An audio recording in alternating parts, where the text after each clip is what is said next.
Kekuasaan itu tidak lebih disebabkan karena umurnya, karena kekuatannya, tapi karena pilihan katanya, gitu.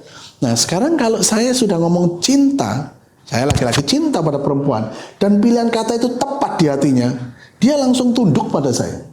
Bukan karena kehebatan saya, tapi karena dia sudah terbius dengan pengetahuan yang dia bangun di kepalanya tentang konstruksi konsep cinta dan kesetiaan itu.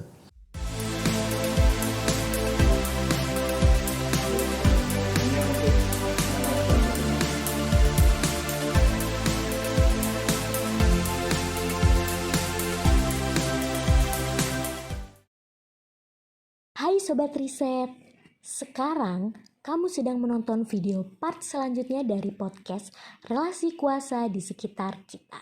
Buat kamu yang belum nonton part 1, kamu bisa klik link yang ada di description box ya.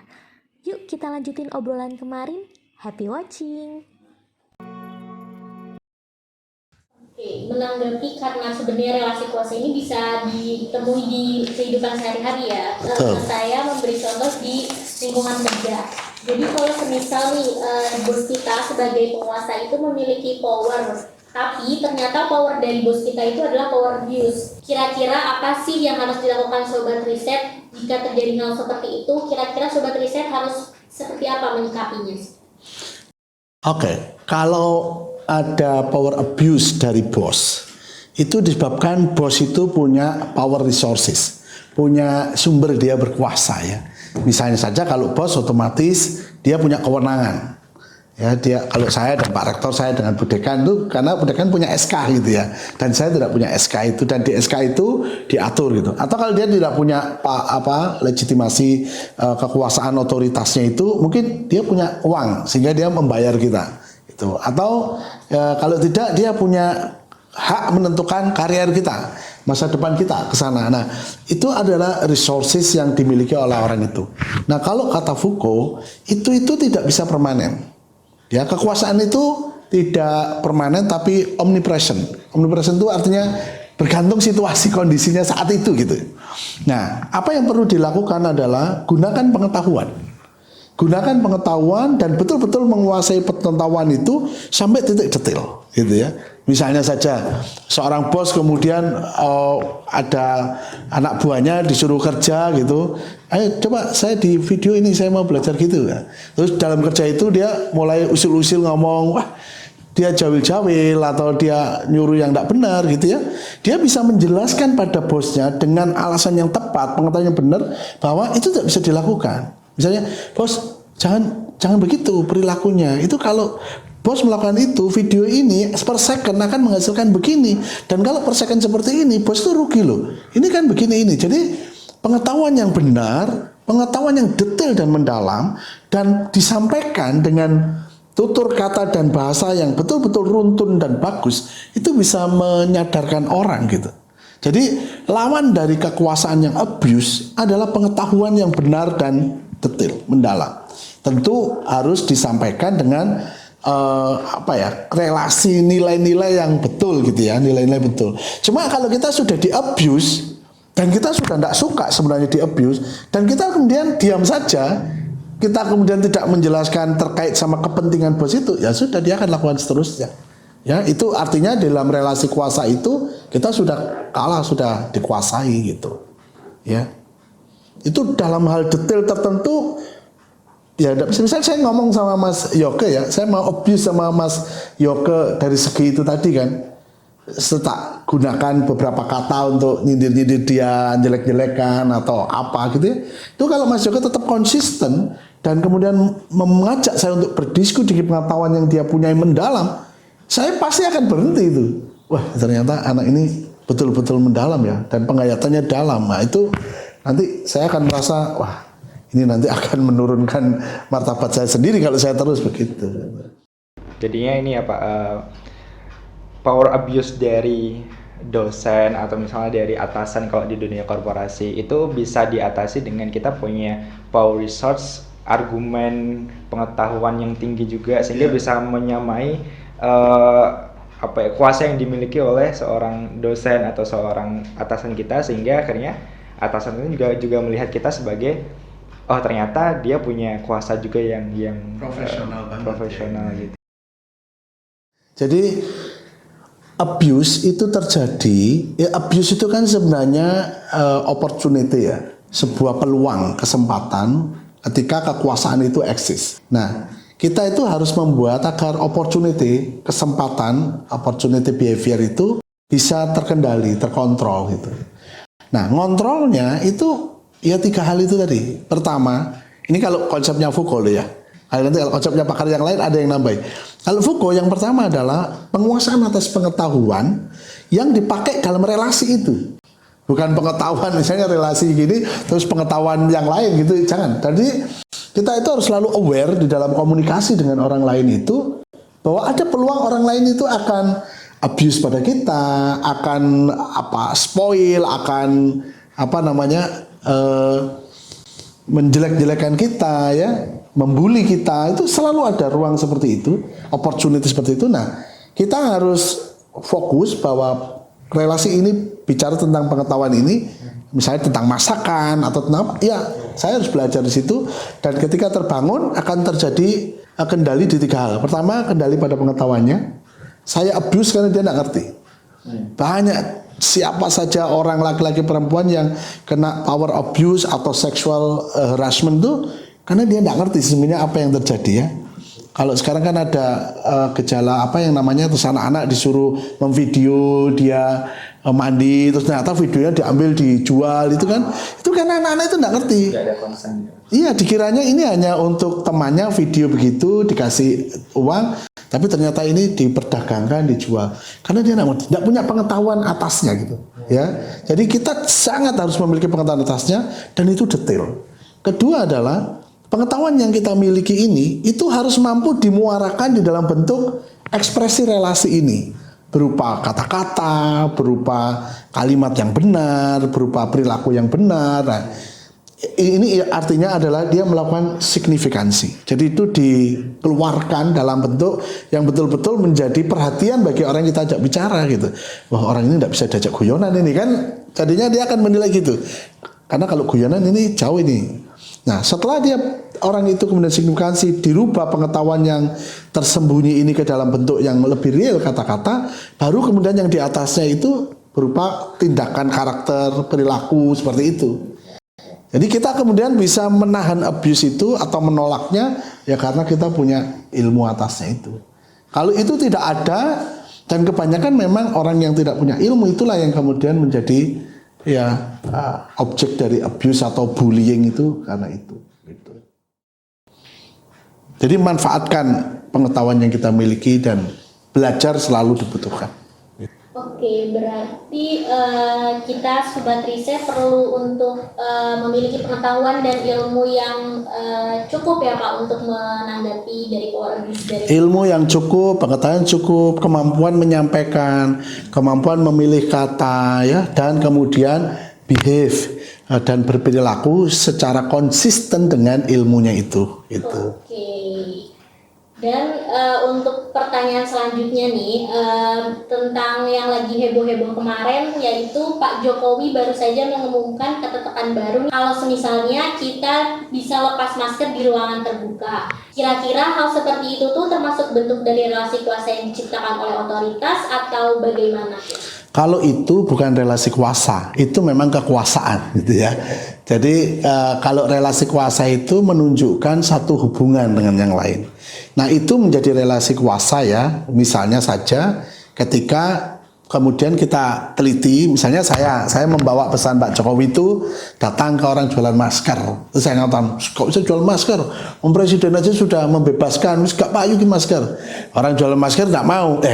Kamu boleh ngomong begitu, tetapi kemungkinan terjadinya penyakitnya kan ada, wong flu aja belum sekarang. Jadi masker tetap perlu ini, bisa buat hadiah, bisa buat apa. Nah, di situ sebenarnya saya kemudian tidak bisa menggunakan Pak Jokowi sebagai penguasa itu untuk menekan dia, menguasai dia. Kenapa? Karena dia punya pengetahuan yang lain gitu ya. Gitu. Nah, jadi kalau relasi kuasa itu berada di dalam interaksi sosial, di dalam komunitas. Makanya risetnya Mas Yoga di WA Group itu menjadi studi relasi kuasa yang sangat bagus gitu ya. Ya WA atau di apa TikTok ya. Kalau TikTok 2 juga ya.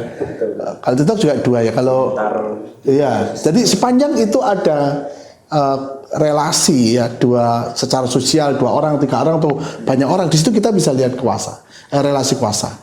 Tapi kalau Pak Jokowi tadi itu memang kekuasaan dia karena dia memiliki legal otoritas SK dia sebagai Tapi belum tentu itu diikuti orang. Dalam analisis relasi kuasa tergantung relasinya sekarang bagaimana. Itu Pak Jokowi misalnya datang ke suatu upacara atau satu hajatan gitu ya misalnya, dan di hajatan itu orang-orang yang semua pakai hajat itu pakai masker.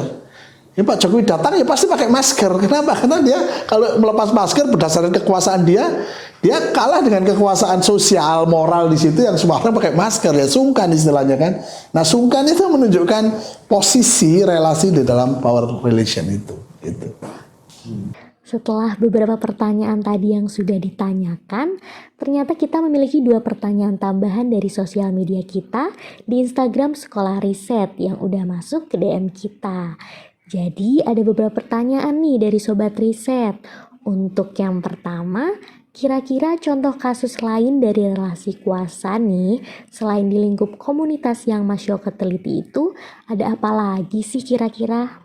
Oke, menarik karena betul ya dibilang Pak tadi yang udah menjelaskan dari berbagai macam kasus gitu, di rumah tangga, kemudian di sekolah gitu ya, di universitasnya. Kalau di dunia digital yang saya temukan gitu ya, di penelitian-penelitian yang ada itu kurang lebih di berbagai platform, mulai dari platform televisi gitu ya, platform di YouTube juga gitu. Kemudian buku, relasi kuasa dalam sebuah cerita dalam buku, novel gitu ya. Jadi kemudian peneliti-peneliti itu sudah mulai melihat atau mengidentifikasi bagaimana relasi kuasa itu bisa terjadi di dalam sebuah cerita gitu. Bahkan ada yang meneliti menganalisis relasi kuasa dalam sebuah tayangan wawancara di televisi gitu. Jadi seperti ini itu sebenarnya bisa dianalisis, diidentifikasi bagaimana sih relasi kuasa yang terjadi di dalamnya. Seperti di teater juga ada, kan teater itu ada cerita gitu ya di dalam teater. Kemudian di novel, di buku, di segala jenis tayangan digital, film gitu ya, cerita pendek, itu semuanya banyak terjadi dan itu bisa kita coba analisis kalau di dunia digital gitu. Saya tambah ya Mbak. Boleh Pak. Oke, saya tambah ya Mas. Ini kalau ditanya komunitas apa, itu sebenarnya sepanjang ada hubungan-hubungan antar manusia, itu pasti ada relasi kuasanya. Karena kenapa di situ? Karena di semua itu ada pengetahuan gitu. Jadi Foucault itu mengkritik Nietzsche. Jadi Foucault itu dipengaruhi oleh Nietzsche. Dia belajar Nietzsche dan dia memaham. Kalau Nietzsche itu kekuasaan itu penting. Namanya adalah kehendak berkuasa bagi Nietzsche itu. Tapi kalau Foucault tidak cukup punya kehendak berkuasa. Relasi kuasamu dengan yang lain ini akan menentukan juga gitu dalam bagaimana kamu berhubungan dengan orang lain dan bertukar kekuasaan. Jadi kekuasaan itu bertukar begini itu juga menentukan gitu loh. Jadi kalau Foucault itu kalau Nietzsche itu kan pengennya manusia itu super. Manusia itu bisa menentukan hidupnya sendiri, bisa tanggung jawab dengan hidupnya sendiri gitu. Ya itu yang disebut dengan kehendak berkuasa atas dirinya sendiri gitu ya. Sehingga dia tidak tunduk tanpa dia pahami dari pengaruh-pengaruh yang lain, dari orang tuanya, dari gurunya, bahkan kalau Nietzsche itu dari Tuhan gitu ya. Jadi kalau kamu memang bertuhan, ya kamu harus betul-betul punya pengetahuan atas Tuhan itu, jangan hanya nurut saja gitu terhadap tokoh-tokoh agama dan sebagainya. Nah, itu kalau Nietzsche, kamu harus pengetahuan. Nah, pengetahuan ini ternyata satu orang dan orang yang lain dan banyak orang itu selalu ada gitu. Dengan tingkat derajat yang beda-beda ya pengetahuannya tentang critical analysis misalnya Mas Yoko lebih besar gitu ya. Saya Foucault-nya yang lebih ngerti gitu ya. Nah, ketika saya ngomong sebenarnya ini kan kayak pengetahuan kita itu beradu gitu ya. kayak beradu ya, beberapa hal kemudian hebat-hebatan, wah saya lebih ngerti gitu ya.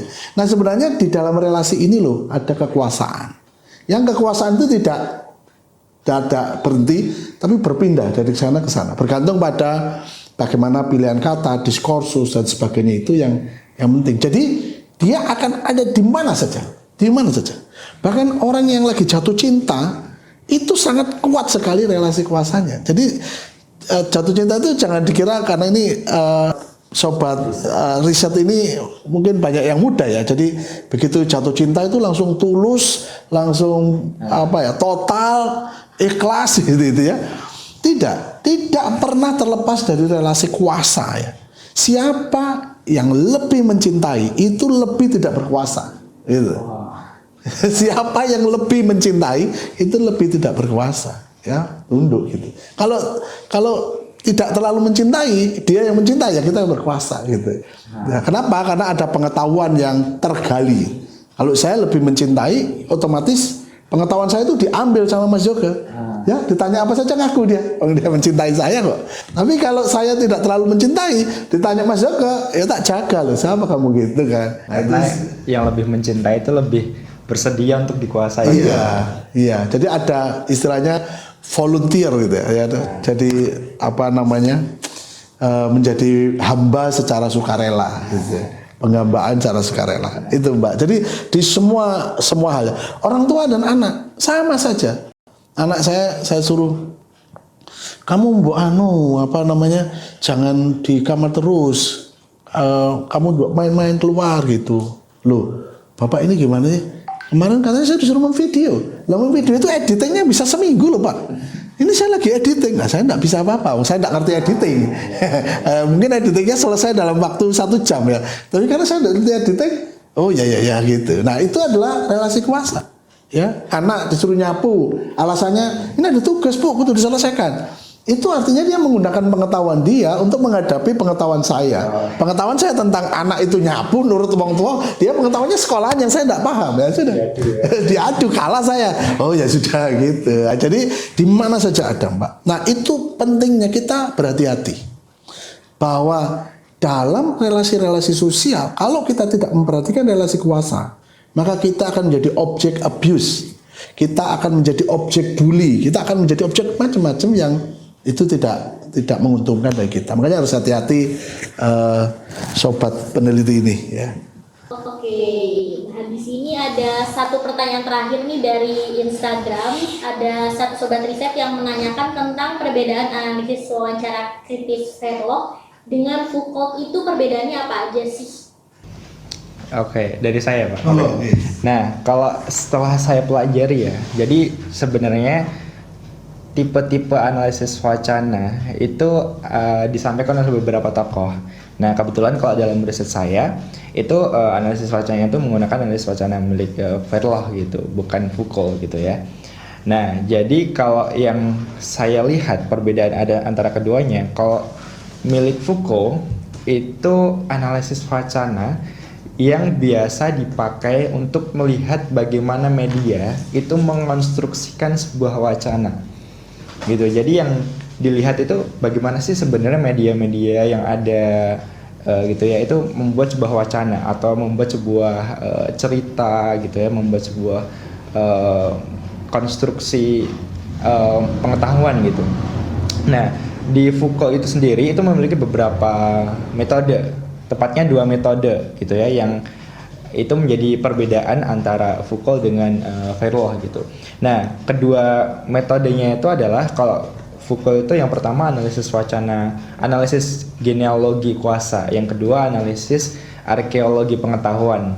Nah, ini menarik karena Foucault itu melihat, mengidentifikasi relasi kuasa itu dengan cara yang pertama tadi ya, menggunakan genealogi, yaitu menggunakan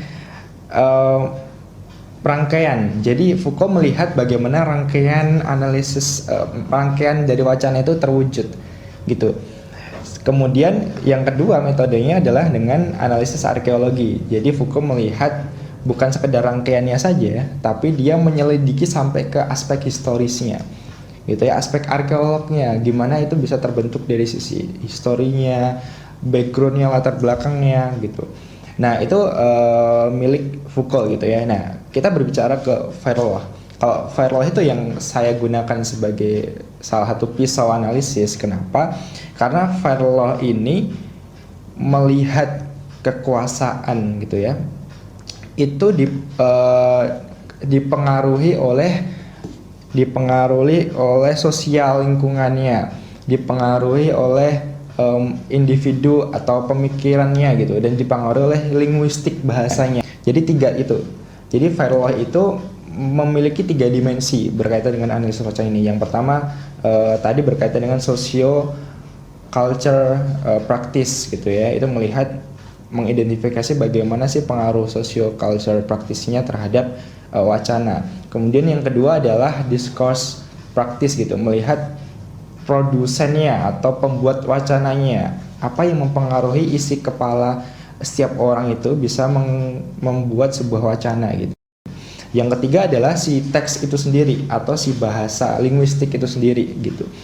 Nah 3 dimensi itu yang akhirnya saya sebagai peneliti lebih memilih firewall karena itu lebih sesuai dengan konteks yang saya ingin teliti gitu, yaitu meneliti linguistiknya gitu ya, kemudian meneliti si produsennya atau si masing-masing peserta magang yang dalam penelitian saya, kemudian meneliti apa yang sebenarnya culture yang mempengaruhi si penguasa tadi gitu ya, si pembuat wacana tadi.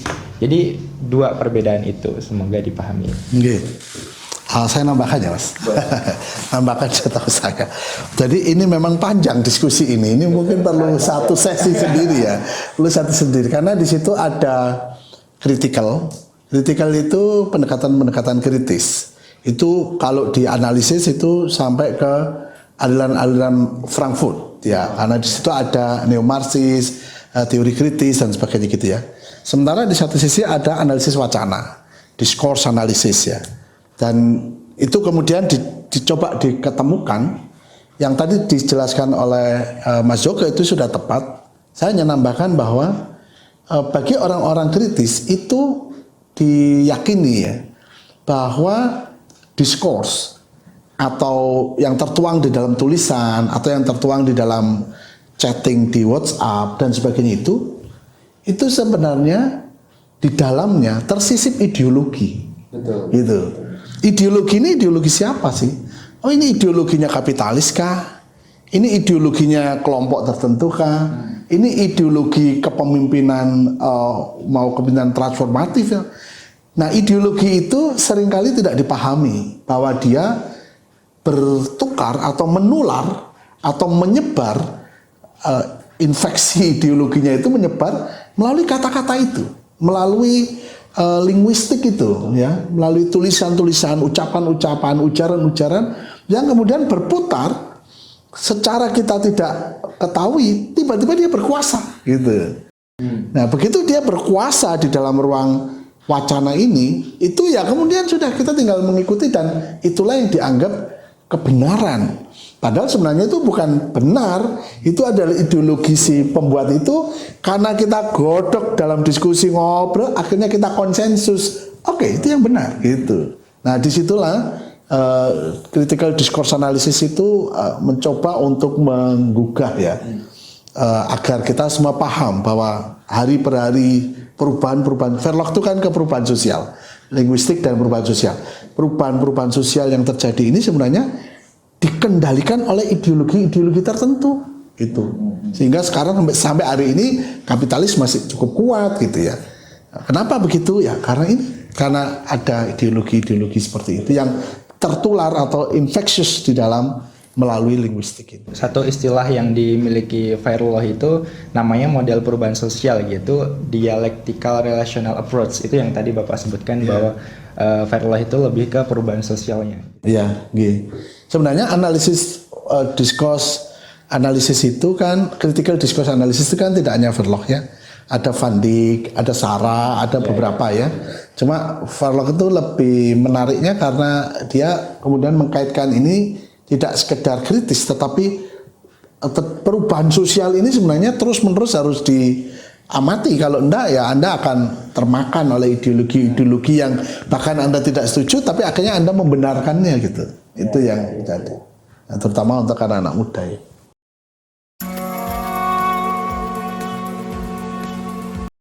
Terakhir nih dari Mas Yoke sama Pak Derajat mungkin ada closing statement tentang relasi kuasa ini.